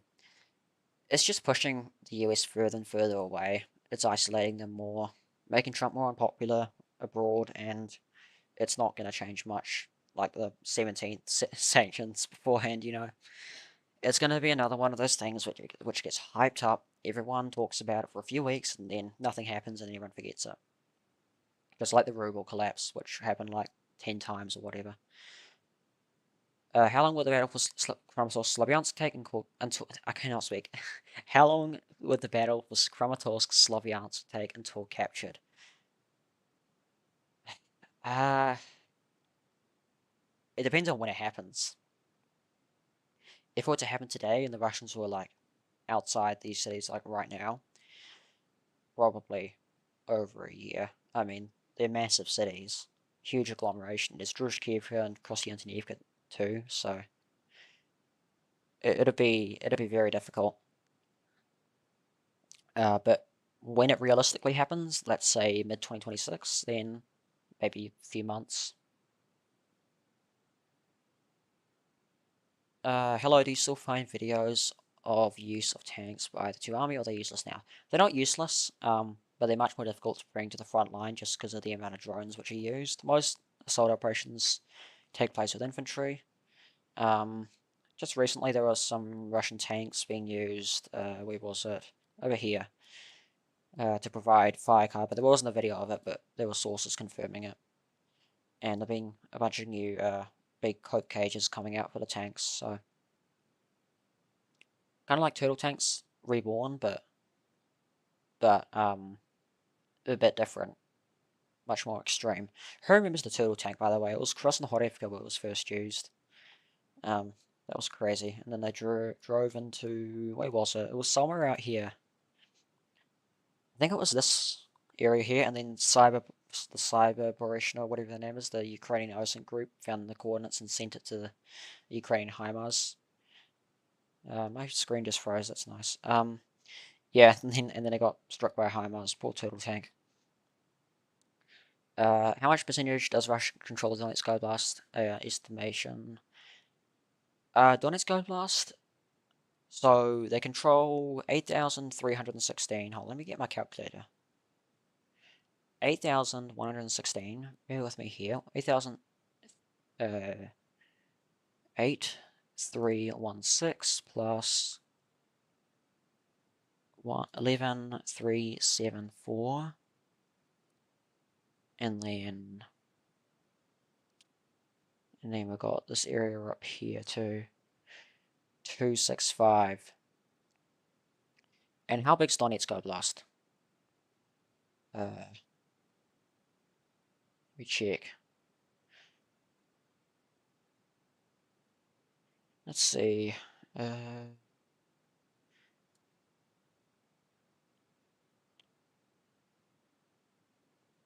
Take me to Donbass government page. No.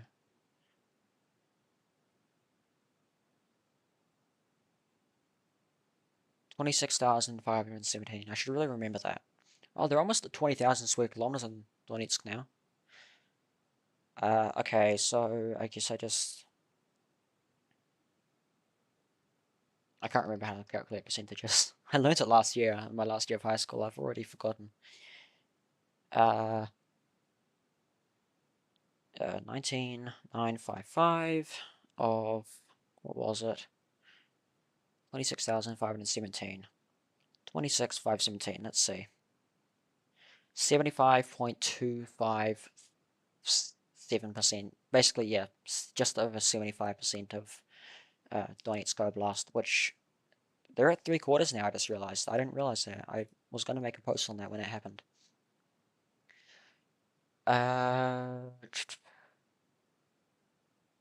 Do you think getting more heated up in the Middle East again?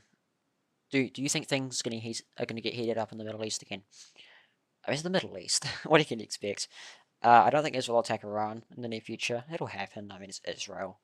They will attack anyone who they don't 100% agree with. They're more focused on Syria right now, though. If you've seen the events happening in Sueda, they launched like almost 200 airstrikes in a few hours a couple of days ago. What do you think of the interception numbers lately? Like the Ukrainian Ministry of Defense ones, or like the actual ones? Because interception ones, the real ones, they've been getting lower because Ukraine's been running out of air defense. They don't have as many air defense operators because, as you've probably heard, a lot of them are in the infantry now, and they're just running out of actual interceptors, and the Russians keep hitting well, not keep hitting, but they have been hitting their batteries. So, like for example, just a couple of days ago, a few days ago, I know Odessa Oblast. I forgot exactly where it was. Somewhere in the south of Odessa Oblast. I made a post on it. A scanner strike on two S300 batteries. Um, and yeah, so I think it will definitely be lower, but I do still think they're intercepting quite a few, especially the cruise missiles. Um, Thanks for the stream and for your incredible work. Thank you, man. I appreciate it. Message retract. Oh, you delete. Is that? Oh, it's Hudson. Hello. I don't know why. Some people are having their messages retracted. I saw that before. I don't know why that's happening. Sorry I'm rather late. No, you're all good. It's like midnight, almost midnight Australia. It's almost 2 a.m. here. When do you think the collapse of the AFU will start? I'm surprised it lasts this long. Probably, like I said before, it depends on the mobilization. Late 2026, early 2027, I think. Interception rates are always strange. If they're 500 claimed, somehow 20 odd get through. If they're 150 claimed, 20 odd get through. You mean with Gerons? Because, yeah, I guess I can see that. Oh, wait, I mean, obviously, I mean Gerons, not 500 missiles, yeah. Um, yeah.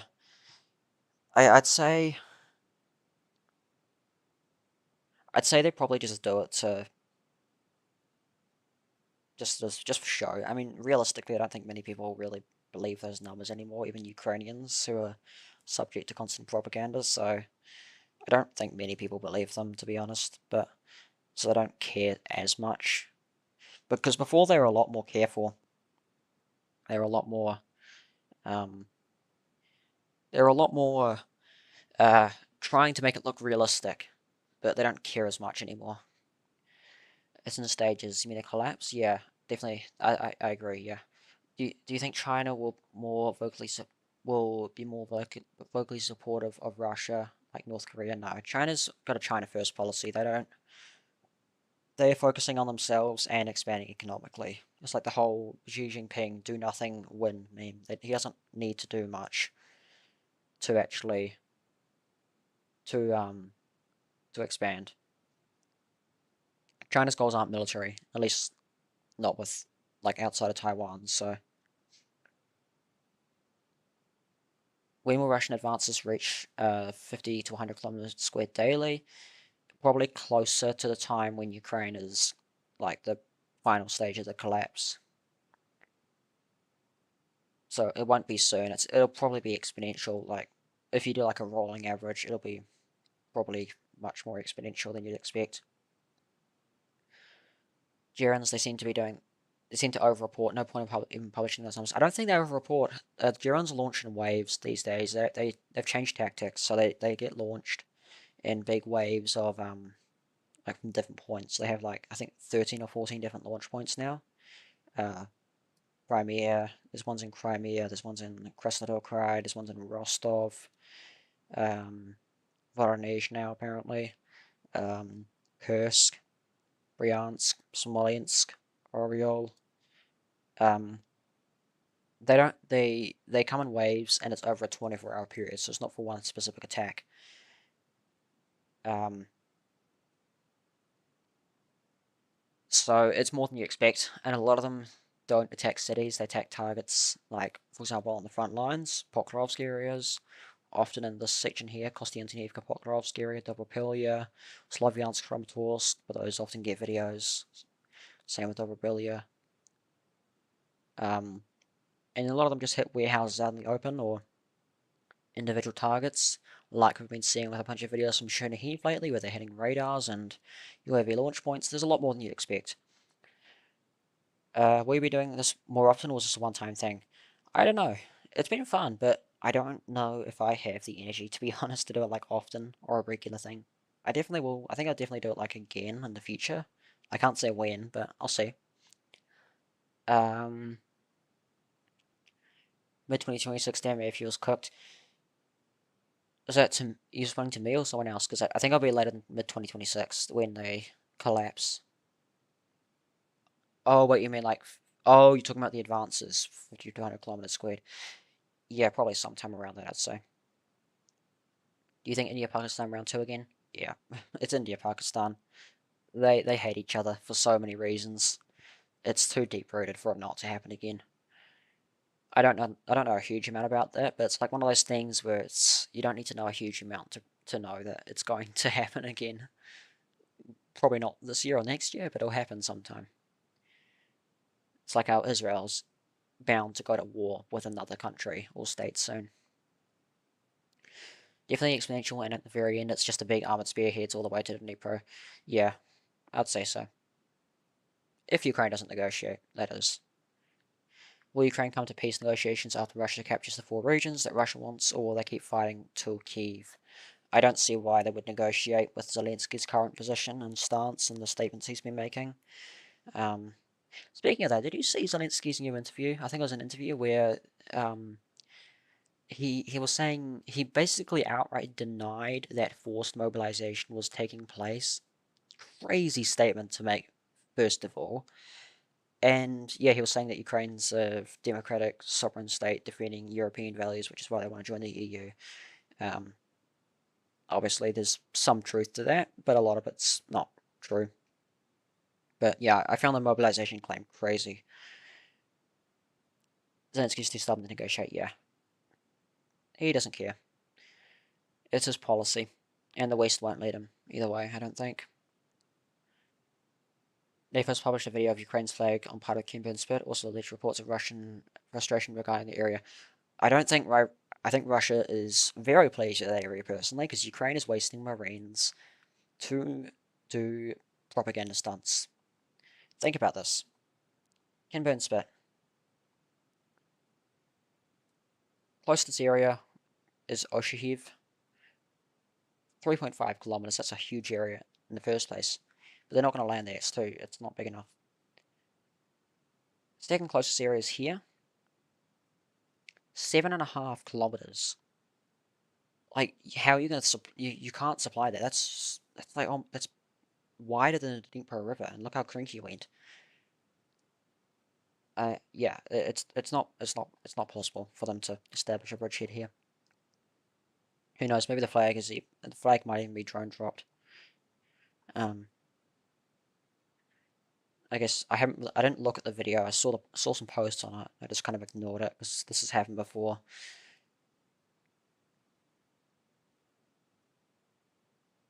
Do you think Ukraine has a higher casualty rate, or does Russia have um, with artillery and glide bombs? I think in the beginning Russia had a high casualty rate, like during Bakhmut and stuff, but since then it's definitely turning Ukraine like against Ukraine. And I think Ukraine has more overall casualties now by probably even more than I think they probably crossed over a year ago or something, like total casualties, with Ukraine having more, maybe even longer. Who knows? But yeah, Ukraine definitely has more casualties by Russia by now, and 100% has taken a lot more, especially as they get more less experienced soldiers and more conscripts. What stops Russia from steamrolling Ukrainians in the south after Pokrovsk? It's all open area along the E50 highway, and Russia can't get around those water barriers in the east.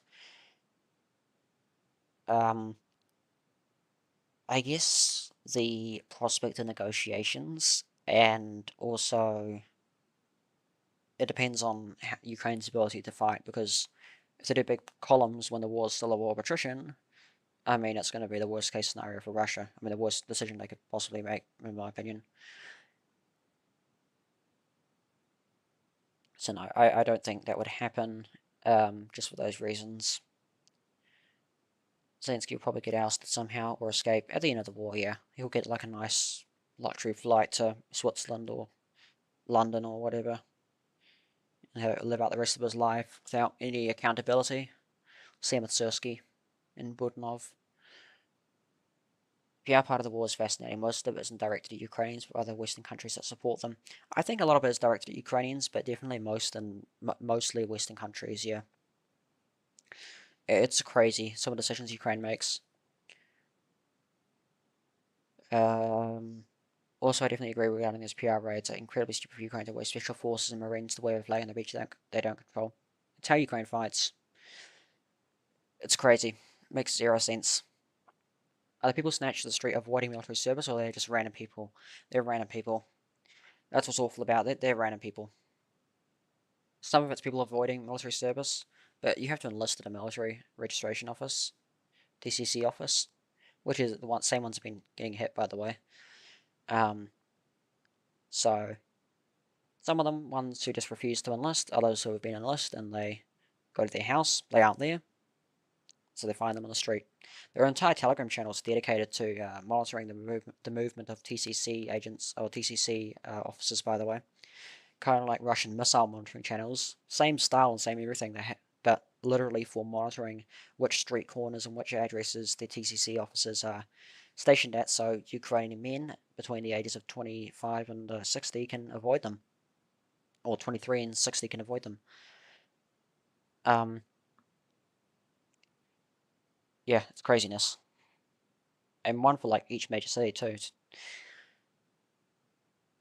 Do we have an estimate on how many Ukrainian troops are in and around Pokrovsk at the risk of falling into cauldron there? Right now, I'd say it's probably a few, probably less than 10,000, but um, that'll increase, I'd say.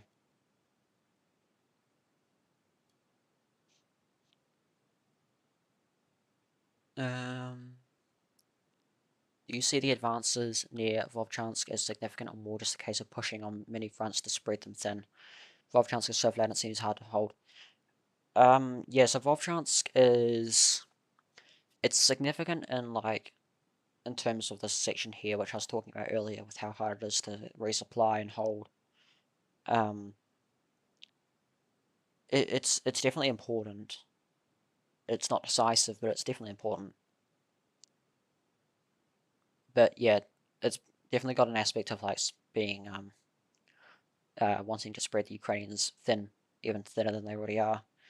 But yeah, there is a common misconception about Volchansk being flattened. The only real area of Volchansk which doesn't exist is this area.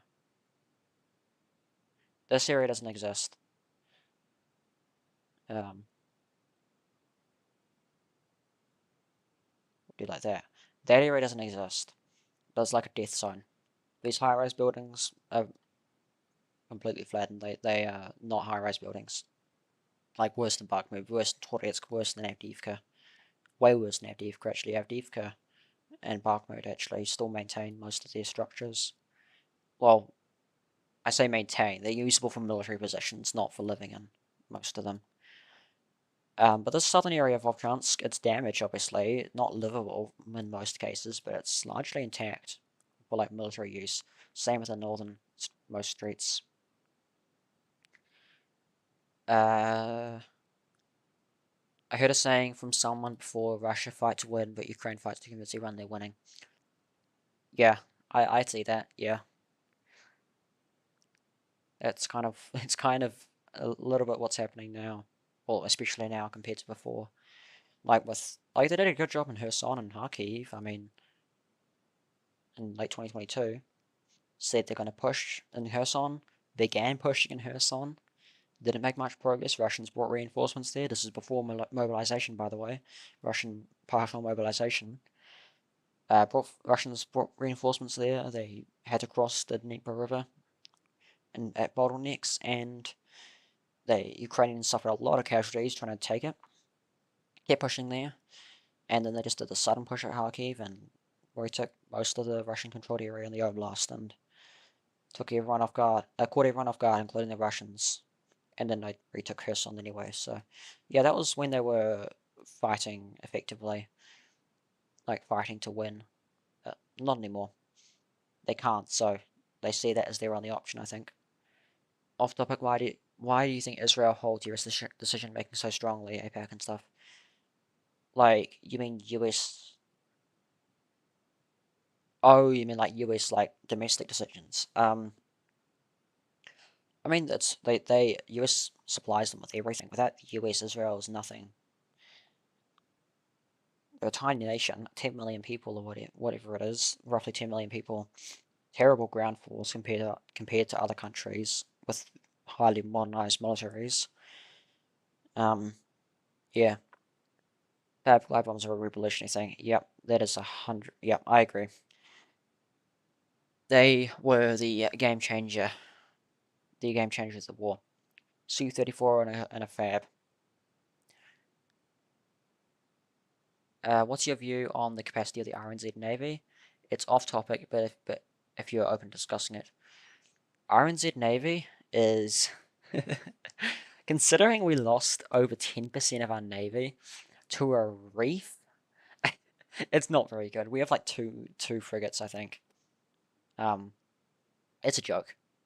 But for some reason, we still, especially with this government, we still like to send our ships to go help Western interests. I mean, I wouldn't want to send it for anyone's interests, like China's interests. I wouldn't want to send it there. I wouldn't want to send it for Russia's interests. I wouldn't want to send it for Israel's interests, and I wouldn't want to send it for US interests. But for some reason, our government doesn't really care too much about maintaining an independent foreign policy. I'm not watching all of this, Evan. You were here the whole time. Just admit it, Evan. Just admit it. You were here the whole time. We know. No need to hide it. How are you enjoying being muted, by the way? Are you spamming gore somewhere else now? You skipped the ISW coverage question. Did I? Oh, sorry. They're still showing some pockets in Belgrade over Ukrainian control, not even the grey zone. Is it so? Also, how much Russian territory roughly Ukraine has now? So, Institute for Study of War does their advances based entirely off geolocations. Um, they don't care if the geolocations are new or archived. They don't care to take into account a lot of natural geographical features and contexts with other parts of the front line and that part of the front line. And um, that's why I don't use them as a source. I mean, they don't do any original stuff. They just compile. They don't do any valuable analysis either. They're still showing some pockets in Belgrade Oblast under Ukrainian control, and how much Russian territory roughly Ukraine has now. So Ukraine likely has positions here, about just over a kilometer squared, and about 7 kilometers squared here. So I guess you could say around 8 kilometers squared. Belgorod's fully Russian, but obviously, as with a lot of the border, it's just the grey zone, so the Ukrainians can enter. You banned me from your chat. Did I? I thought I muted you. I can't remember.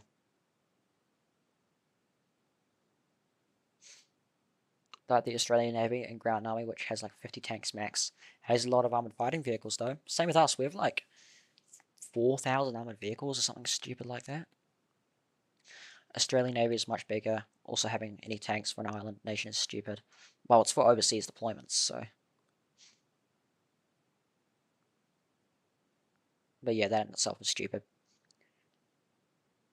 Just thinking how much Chinese caught the Australians with their pants down when in much worse shape.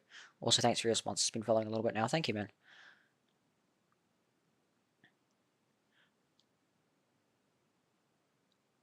Do you think the US has a big interest in minerals and land on which Russia's trying to take? Yeah, I'm sure they do. I'm sure Trump does.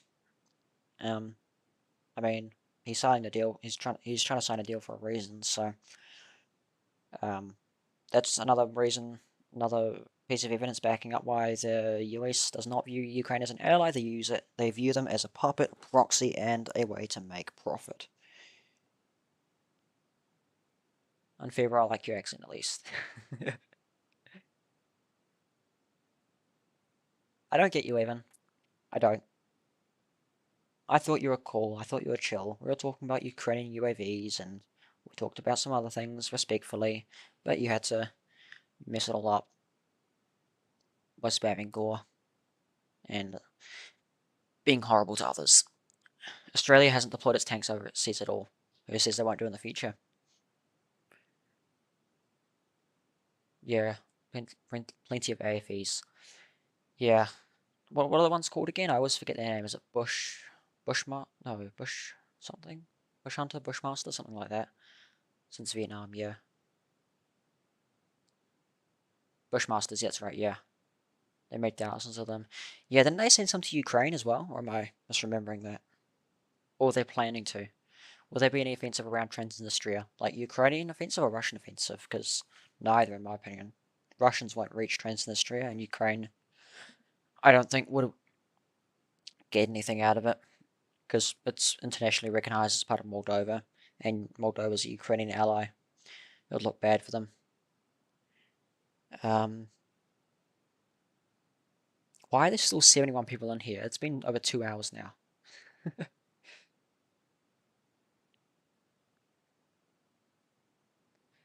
Alright. Bushmaster were using Kursk, were they? Were they? I didn't know that. I don't remember seeing them.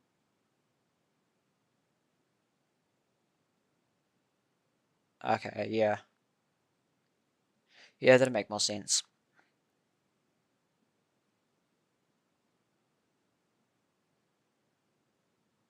Yeah. Yeah. That's kind of what happens with a lot of them if they don't get burnt out by FPV drones. Watching this like a Heart of Iron's 4 game. Yeah, a lot of people do genuinely view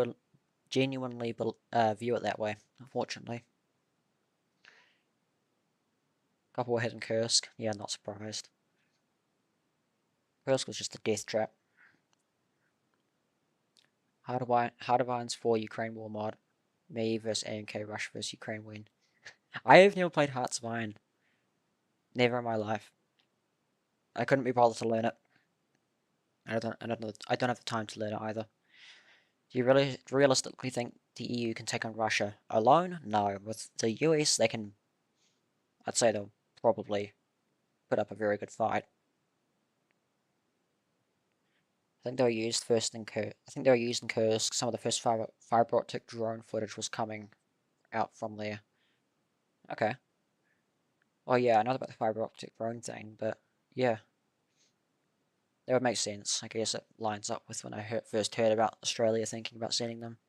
Russia versus the West would be a horrendously running war of attrition all throughout Eastern Poland, Romania, and Hungary. Yeah, yeah, it would be. At least without China, it would be. Yeah, and they have a war economy too, so. Alright, guys, I think I'm going to get off now. Oh, one more question. How many casualties do you think both Ukraine and Russia have suffered? Ukraine is probably over 500,000 now, I'd say. Russia probably around 400,000-ish, maybe more. Actually, I'd say more for Russia. I'd say probably 450 to 500,000, whereas Ukraine's probably close to 600,000. But it's impossible to tell. Anything on Russian offensive in station near Chasiv Yar, how long until it's cleared? So Chasiv Yar, Ukraine still holds part of the Shevchenko district and these parts of these two districts here. Russians control over 90% of the city. It'll fall soon. Next 2 months, I'd say. So Russia's goal is to close Black Sea. You mean like capture the whole Black Sea coast? Because I don't see that happening. Do you intend to have a form of employment in geopolitics in the future? I don't know. I'm 18, so I haven't really thought too much about like future endeavors when I'm much older. But yeah, maybe. Who knows? I wouldn't really want to work for a foreign government though. So at least not on this day and age. With 10k hours and Arma 3 helping Ukraine. Russia try to control all the places which is in blue color on your map. So the blue color is basically just to highlight. It's just for a grey zone, just to show a grey zone. But yeah, it'll happen eventually. Oh, not Mykolaiv, but I think all of, oh, and also not this area here either, but all the other areas I think will probably happen in the near future. Well, not, I say near future. By near future, I mean like 2027. You know, if Ukraine doesn't negotiate. All right, I think I'm done for real now. It's been over 2 hours. I'm tired. I'm gonna go make sure there's no major developments happening. I'll post anything on my Telegram if anything happens, and I'm gonna go to bed. Um, but yeah, thank you guys for watching. It's been really good to chat with all of you and yeah, just to talk instead of type.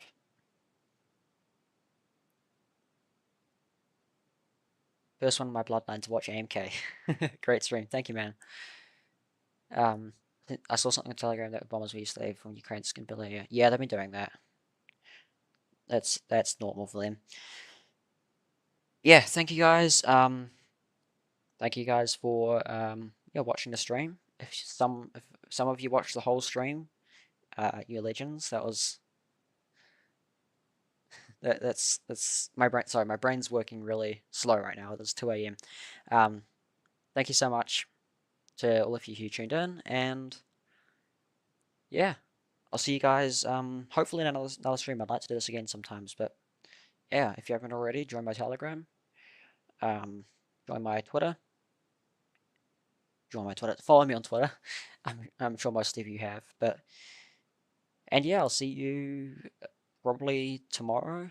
Well, definitely tomorrow, um, with posts, but hopefully, yeah, do another live stream at some point, depending on what happens in my life and what happens in the world. Alright, guys, I'll see you soon.